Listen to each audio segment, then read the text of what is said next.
C'est un train composé de 20 wagons de 40 tonnes chacun, soit une rame de 300 mètres, qui a été officiellement accueilli à la gare de Pointe-Noire par le ministre des Transports, Fidèle Djimou, vendredi 25 mai 2018. Les premières cargaisons de fer extraits du mont Lékoumou à Mayoko par le groupe Sapro Mayoko ont lancé le début de l'exploitation de cette matière première et la matérialisation d'un projet entamé il y a 10 ans.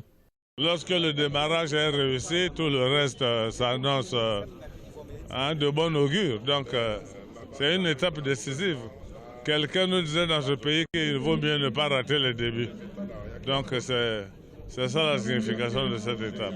Le futur, c'est ce que nous allons voir et on va travailler ensemble pour donner au futur tous les espoirs que suscite une activité de ce genre en matière d'emploi, en matière de développement du secteur et en matière de développement économique et d'une manière générale dans le pays. Les premières tonnes de minerai de fer de Mayoko dans le département du Niari sont destinées à l'exportation via le port autonome de Pointe-Noire. Dans un premier temps, le groupe Sapro Mayoko SARL a extrait 3 millions de tonnes, ce qui passera ensuite à 5 millions, puis 10 millions de tonnes pour atteindre plus tard 150 millions de tonnes grâce au chemin de fer moderne qu'elle envisage de construire. C'est la première fois qu'au Congo, un Congolais s'intéresse à ce secteur, comme vous le dites, difficile.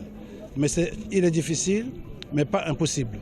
Notre dimension industrielle s'affirme encore ce matin parce que nous avons réussi à sortir le produit. Il est là, à la disposition des traders qui, pour nombre, ont déjà pris des options. Dans les jours qui viennent, ce produit sera enlevé et partira vers d'autres cieux. Désormais, grâce à notre contribution, le Congo est inscrit parmi les producteurs de fer au monde. Selon les prévisions, l'exploitation des minerais de fer de Mayoko vont favoriser la création de près de 3000 emplois directs et 2000 emplois indirects. Notons que la société Sapro Mayoko SARL avait racheté les droits d'exploitation de la compagnie sud-africaine Exxaro en septembre 2016. Dès cette première étape de l'extraction, elle projette de transformer sur place dans un avenir proche.